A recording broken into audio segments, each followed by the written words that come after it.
What impact did the Silk Road, the Indian Ocean maritime system, and the Trans-Saharan trade route play in their respective societies? The Silk Road was a network of ancient trade routes connecting China and the Middle East across Central Asia and Iran. It began by Asian nomads and Chinese demand for Western products. The Silk Road carried goods and ideas between two great civilizations, the Roman Empire and Han China, and many more societies across Eurasia. China traded spices, silk, jade, silver, and iron. The Mediterranean traded olives, grapes, olive oil, wine, and textiles. India traded cotton and ivory. Further analysis uncovers the mass exchange of ideas, culture, and religion between traders from the East and West.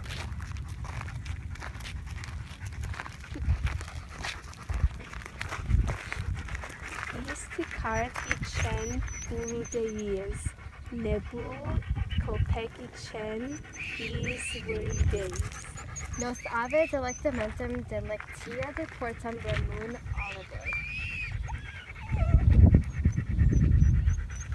Teşekkür ederim.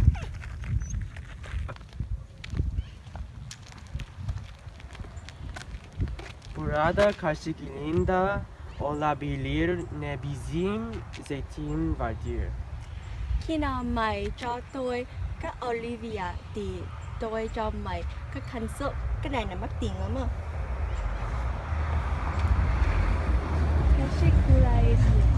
Không cái gì. These nomads played an important role in the Silk Road because they facilitated the movement of goods through their land by providing protection and providing their animals to travelers.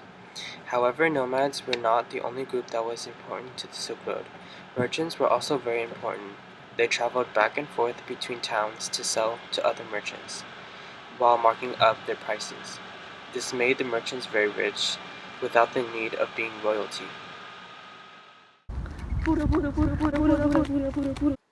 Goods were not the only things that were traded along the Silk Road.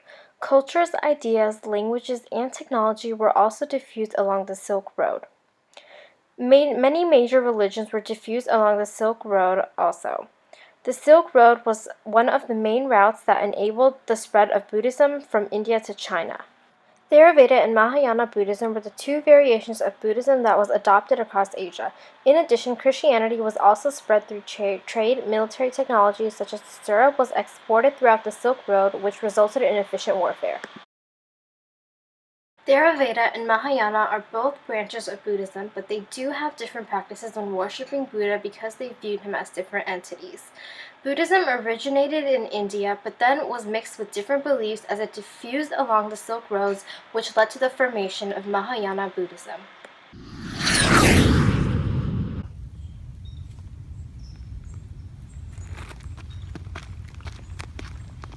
Follow me mas ornatum tum. Tôi có nhiều chuyện nhưng mà tôi muốn cái bình của mày.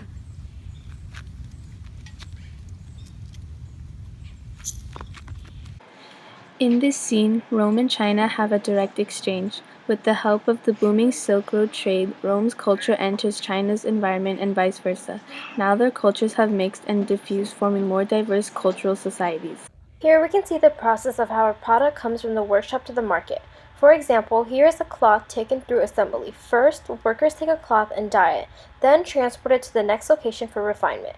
Lastly, the product is folded and then handed off to a merchant to be sold. More production means more jobs, which means more money. And remember, no money, no honey. Therefore, merchants were elevated in society and helped to raise their social status without the need of royalty.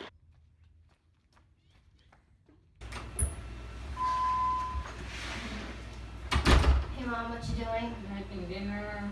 Whoa, are these all the spices you use every day? Yep.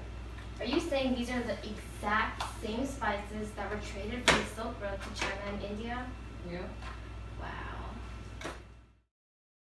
As you can see, people today use the exact same spices that originated many years ago. This shows how much of an impact trade has had on our lives. These spices were traded along the Silk Road throughout China and India and have managed to make their way to the rest of the world.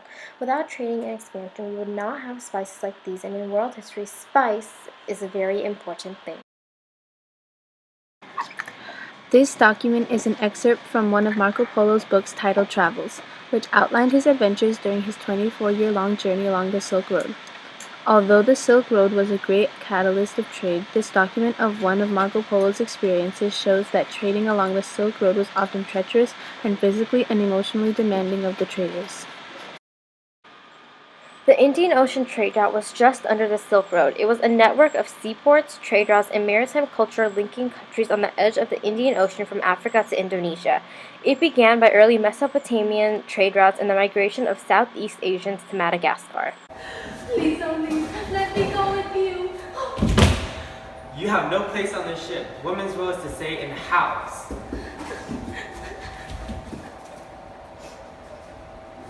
Women rarely accompanied men on their voyages because they were seen as inferior.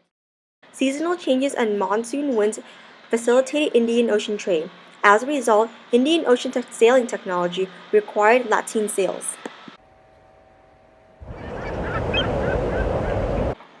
On these voyages, a wide variety of spices, Chinese pottery, and other luxury goods were traded. As you can see, this graph shows the rise and fall of monsoon in the Indian Ocean. The heavy rains caused many shipwrecks that also rose and fell accordingly to the storms.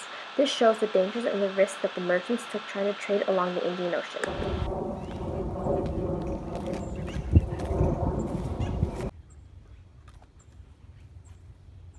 As women did not accompany these sailors and merchants on their voyages, they often married local women in port cities.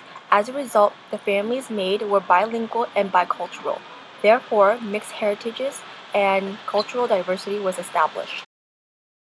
The trans-Saharan caravan routes link North Africa with sub-Saharan Africa across the Sahara. This route was made possible because of camels carrying people from the southern highlands to northern Sahara. Cultures along the Saharan were very vibrant. Early rock paintings depict societies that hunted and cattle breeders. Sub-Saharan Africa was just as vibrant and diverse, with an estimation of over 2,000 languages and systems. Sub-Saharan Africa also had lands with steppes, savannas, and tropical rainforests. Some similarities among these diverse regions are the agricultural methods, social categories, and forms of kingship. The migration of the Bantu created a cultural unity. Their migration resulted in the distribution of Bantu languages as well as the spread of iron smelting throughout sub-Saharan Africa. Psst. Hey, you go cultivate those fields right now. No, you are doing everything wrong, okay? I told you to do that and you're watering something else that's already been watered. You just trying to waste my water or what? Hey, stop. Put that down right now. Go do your work right now. Are you kidding me? What do you think you're doing?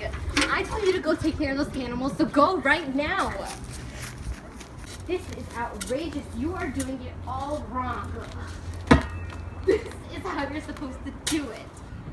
She's so mean. I know, and her boots were so ugly. There was a system of kingship among the people. The king was ritually isolated and he ruled over social groups. Farming and agriculture were usually what they were ordered to do. However, there was more of an economic dominance than a political dominance. This was because trade had a far wider impact on society and its peoples rather than the king. Because trade was utilized so often, there was a period of peacefulness and there was a decrease in warfare. The Silk Road started in China, bringing influence and artifacts, spreading culture and ideas through nomads and caravans. In India, women were inferior, now treated fairly by the men, while they voyaged off without them, spreading culture to islands. The Silk Road and the Trans-Saharan trade and the Indian Ocean system were the routes that helped make the spread of culture possible. Textiles from Rome and India, China traded silk and spices. As merchants traded through the routes, they marked up all the prices. Through the Trans-Saharan trade that came from the Bantus, as they walked through diverse lands, camels carried all their goods. The Silk Road and the Trans-Saharan trade and the Indian Ocean system were the routes that helped make the spread of culture possible.